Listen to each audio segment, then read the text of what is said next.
Va-t-on revivre la crise de 2008? C'est la question qu'on va se poser dans cette vidéo.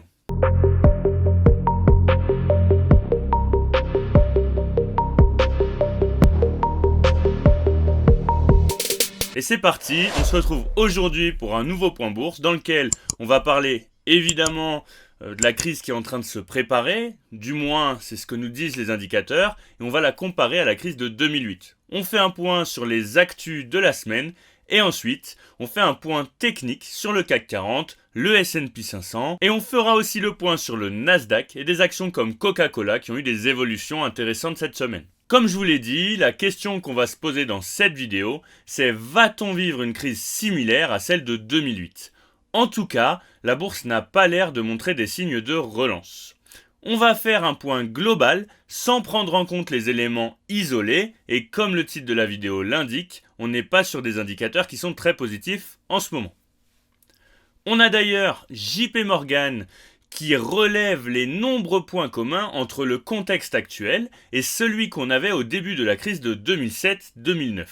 Notamment l'envol des taux à long terme qui risque de continuer à peser sur le CAC 40 et sur Wall Street.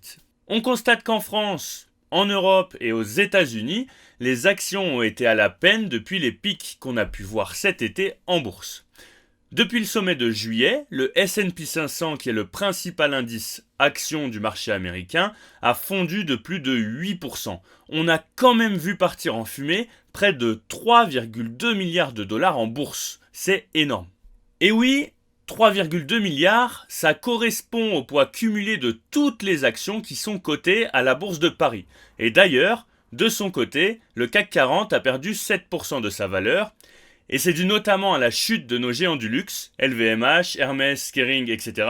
et d'autres poids lourds tels que Pernod Ricard ou encore Dassault Systèmes. Et c'est peut-être pas terminé. On a toujours JP Morgan qui prévient les investisseurs qu'il y a actuellement d'inquiétantes ressemblances avec la situation d'avant la crise financière de 2008, comme on l'a déjà dit. Et oui, comme à l'époque, la Fed était arrivée à la fin de son cycle de la remontée du taux directeur, et les questions liées à la résilience de la consommation des ménages, de l'emploi et de la léthargie, si on peut dire ça, économique, revenaient beaucoup. Et pour JP Morgan, il y a de nombreux parallèles sur lesquels il faut être prudent. Notamment l'impact de l'envol des taux à long terme sur l'économie et sur la bourse, mais aussi un risque d'accident financier potentiel. Cette remontée des taux à long terme aux États-Unis est due à plusieurs facteurs, comme la relative résilience, du moins pour le moment, de l'économie aux États-Unis et notamment par rapport aux autres grandes puissances. Cette résilience, on va le voir, ça fait réfléchir la Fed sur une potentielle prochaine augmentation des taux, ce qui ferait durer encore plus longtemps ce phénomène de taux d'intérêt directeur très élevé. Donc, comme je le disais, il faut aussi prendre en compte la perspective du maintien à un niveau élevé du taux directeur, c'est ce qu'on disait. Donc, pour l'instant, la Fed, elle reste vigilante finalement face à la conjoncture et surtout face à l'inflation. Parlons psychologie. Comme avant la crise des subprimes, les investisseurs commencent à paniquer. Et on a le Fear and Greed Index, littéralement l'indice de la peur et de l'avidité de CNN Business. En gros, c'est un indicateur qui est très utilisé par les professionnels et qui vient de basculer dans la zone extrême fear, donc dans la panique. C'est aussi un indicateur qu'on utilise beaucoup dans la crypto-monnaie parce que c'est un marché qui est très volatile et qui fonctionne sur la psychologie. Donc, c'est pas terminé pour la bourse qui va encore devoir faire face à des pressions baissières selon moi. Du fait des taux d'intérêt, comme on l'a dit, qui aura atteint des niveaux qui sont très restrictifs, que ce soit pour les banques, pour les particuliers comme vous et moi, ou pour les entreprises, et qui n'ont pas fini de produire finalement leurs effets négatifs sur l'économie. Donc on peut s'attendre, si on prend tout ça en compte, à des baisses potentielles futures.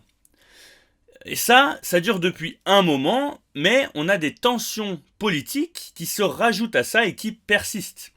On voit toujours pas la fin de la guerre en Ukraine, les relations entre l'Occident et le Moyen-Orient sont assez tendues, comme on l'a dit dans plusieurs vidéos, on a l'Arabie Saoudite et la Russie qui restreignent leur production de pétrole pour soutenir les cours du baril, on a aussi Taïwan qui reste dans le viseur de la Chine, qui poursuit notamment, entre guillemets, son action agressive vis-à-vis des USA. C'est pareil pour les US, je prends pas position du tout. Et on a tout un tas de tensions qui, si elles s'aggravent, peuvent conduire à des escalades qui seront pas du tout bénéfiques pour les marchés. On a aussi les faillites d'entreprises qui se multiplient, et ça, c'est dû au prix des crédits et de la complexité pour emprunter, finalement, auprès des banques. On a aussi l'envolée des taux à long terme qui pénalise à plusieurs niveaux les sociétés qui sont cotées en bourse. Dans un premier temps, en gonflant leurs charges financières, ce qui réduit leurs bénéfices futurs, et d'autre part, en offrant un placement alternatif, qui est dangereux, entre guillemets dangereux pour les actions, qui fait que les capitaux finalement s'en vont des actions, c'est les bénéfices ou les rendements, qu'ont aujourd'hui les obligations d'État, qui sont plus attractifs à l'heure actuelle, au vu des taux qu'elles proposent. Donc effectivement, on a le taux d'intérêt de la dette des États-Unis sur 30 ans qui a atteint un pic à 5,05%. Ça veut dire qu'on peut être rémunéré sur un placement entre guillemets sans risque à 5,05%. Donc c'est au plus haut, on n'a pas vu ça finalement depuis 2007, au début de la crise des subprimes, justement. Et donc ça crée un mouvement de capitaux qui sortent des actions, finalement, pour aller vers les obligations, dont les taux sont plus attractifs, mais aussi qui sont considérés comme plus sûrs.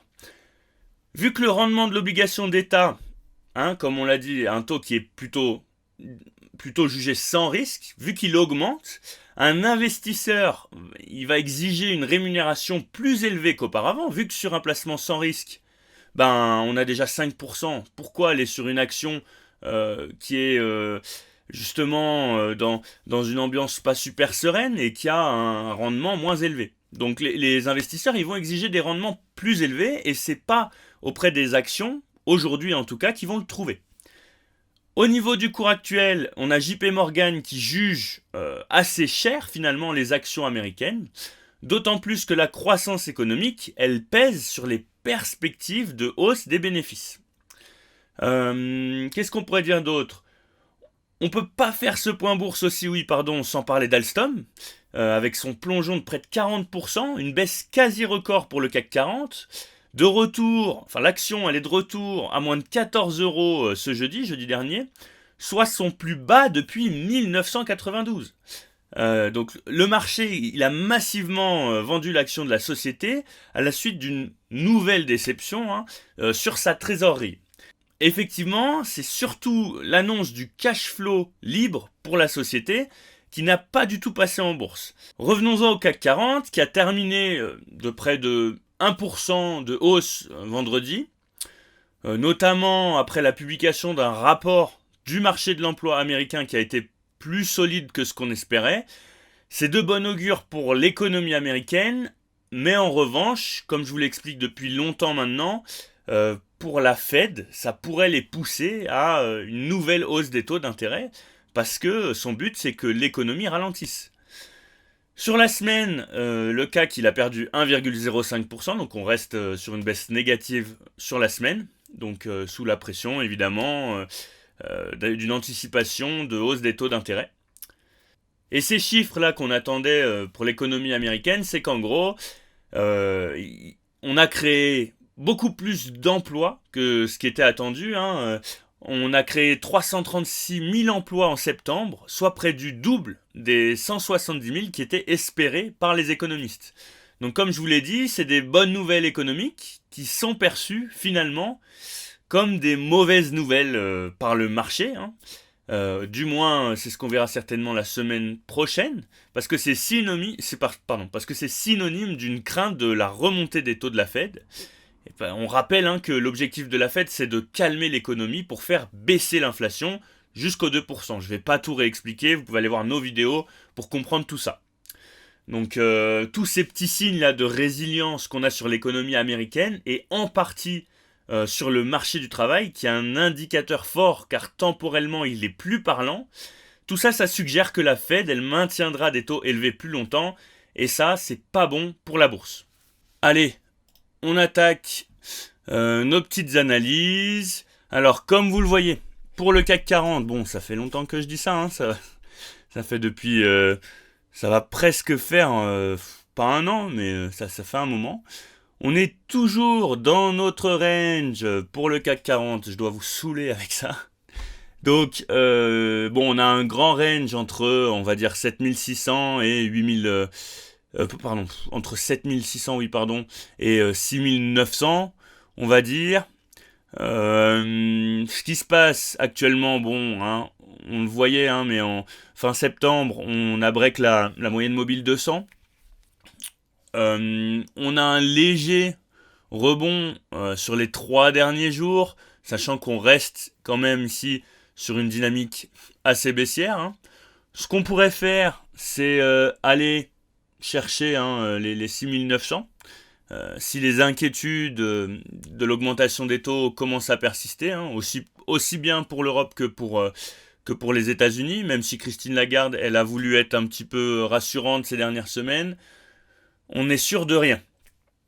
Si on break par le bas, eh ben, je pense qu'on ira chercher plus bas que ce petit support-là. Hein. Au contraire, si on remonte par le haut, bon ben on retrouve un ATH, ça m'étonnerait quand même.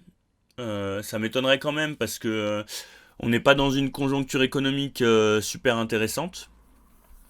Donc tout ça c'est à surveiller. Mais pour moi, on va aller chatouiller notre support. Voilà. On passe ensuite au S&P 500. Pareil, hein. Vous voyez ce rebond là, monstrueux, hein. C'est corrélé donc aux annonces sur l'emploi. Est-ce que ça va durer? Moi, je pense pas, parce que finalement, c'est des bonnes nouvelles qui n'en sont pas vraiment. Donc, si les inquiétudes de la remontée des taux par la Fed sont de plus en plus présentes, on ira chatouiller aussi le bas du canal. Sachant que pour le S&P 500, on n'a pas encore break la moyenne mobile 200. Donc pour l'instant, il peut continuer de surperformer le CAC 40. Ce serait même logique à voir comment le dollar se comporte aussi. Je vous ferai certainement une petite vidéo sur le dollar prochainement. Donc voilà, hein, pas grand chose de plus sur le S&P. Pour moi, on est sur une tendance qui est plus haussière que... on pourrait avoir un canal ici, là, hein, d'ailleurs, un support par le bas oblique. Donc pas horizontal, hein, mais en diagonale. Si on break, à mon avis, cette ligne-là, bah, on ira chercher plus bas. Et à mon avis, plus bas aussi que le support des 4200. Le Nasdaq, ça fait longtemps qu'on n'a pas parlé du Nasdaq. Pour l'instant, rien de très intéressant. Hein. C'est à peu près comme le CAC 40. Plutôt aussi comme le S&P, pardon. On n'a pas break la MM200. On reste dans un canal horizontal, mais à plus long terme, on voit quand même qu'on est sur une tendance un peu plus haussière. C'est tout pour le Nasdaq. Hein. J'ai pas grand chose à vous dire. On a été pas mal porté par l'intelligence artificielle. Attention, hein, si on regarde, vous voyez, hein, la bulle des années 2000, bon, ça montait quand même de façon vachement plus oblique, en espérant qu'on ait appris de nos erreurs, mais on n'est pas à l'abri de ça non plus, ça peut être très volatile, sachant que là on revient quand même d'une belle correction. Donc moi j'avais repris un ETF Nasdaq par ici. Je l'ai revendu parce que je devais avoir atteint les 20% de bénéfices que je m'étais fixé. Et on attaque avec Coca-Cola. Coca-Cola, on est sur une belle baisse là hein, quand même depuis début août. On voit qu'on est sur une tendance légèrement baissière à moyen long terme. Enfin non, plutôt à moyen terme, hein, pardon. Ça c'était le Covid. Donc Covid on allait chercher très bas. Encore une fois, pour qu'on retrouve des niveaux Covid, je dis pas que c'est impossible, hein, mais il va falloir qu'on se tape une récession énorme, hein, une récession assez costaud ou un crash financier, un accident financier comme on parlait tout à l'heure. Là, on voit quand même qu'on a été chatouillé, voire pas break, hein, en clôture weekly, vous voyez qu'on est quand même au-dessus. Mais on s'est fait peur. On s'est fait peur pour Coca. À surveiller. Donc je pense qu'il y en a pas mal qui le savent, mais c'est avec entre guillemets cette action-là et bien d'autres hein, que Warren Buffett a fait une partie de sa fortune sur très très long terme. Hein. Warren Buffett, c'est un vieux monsieur. Donc il a investi, je crois, dans ces eaux-là, hein, sur Coca. Donc bon, ça lui a été ultra bénéfique. Hein. Aujourd'hui, il gagne beaucoup d'argent avec Coca. C'est une action qui est quand même de croissance. Bon, depuis 98, on est quand même plus sur de l'horizontalité, même si on voit que là, on a attaqué quand même depuis 2008, on a attaqué quand même une belle tendance haussière. Je suis pas positionné personnellement sur Coca. Euh, je pense qu'avec toutes les problématiques de diabète, etc., qu'il y a notamment aux États-Unis, hein, en Europe aussi. Puis là, en plus, il y a des études qui sont sorties qui montrent que le coca, ça défonce le foie. Bon, après, je suis pas plus renseigné que ça là-dessus. Je pense que c'est une action qui a quand même de l'avenir, hein, parce qu'on dans le monde, on consommera toujours des boissons, etc. Hein, c'est humain, malgré le fait que ce soit mauvais pour la santé. C'est comme la cigarette, c'est comme l'alcool, c'est des business qui marchent. Mais on voit quand même que ça a été chatouillé des points assez bas là, hein, parce qu'il y a pas mal de polémiques. Hein. C'est comme je vous le disais dans la dernière vidéo pour Air Liquide, il y aura toujours des polémiques pour ce genre d'action. Après, à long terme, ça reste intéressant. Maintenant, ils sont très présents aujourd'hui. Les possibilités de croissance, elles sont quand même plus limitées que pendant les 30 glorieuses, hein, c'est sûr. Hein. Donc voilà. Je voulais vous en parler parce qu'on a une belle correction là, assez impressionnante, hein, mais ça fait une belle petite chute quand même. Et puis on chatouille un support qui peut, pourquoi pas, être intéressant. Je sais pas s'il y en a parmi vous qui sont positionnés sur Coca, à vous de me dire. C'est tout pour cette vidéo, n'hésitez pas à vous abonner, à liker et à commenter, c'est comme ça que fonctionne la chaîne. Moi je vous dis à mardi ou mercredi pour une prochaine vidéo, et sinon à dimanche pour notre prochain point bourse.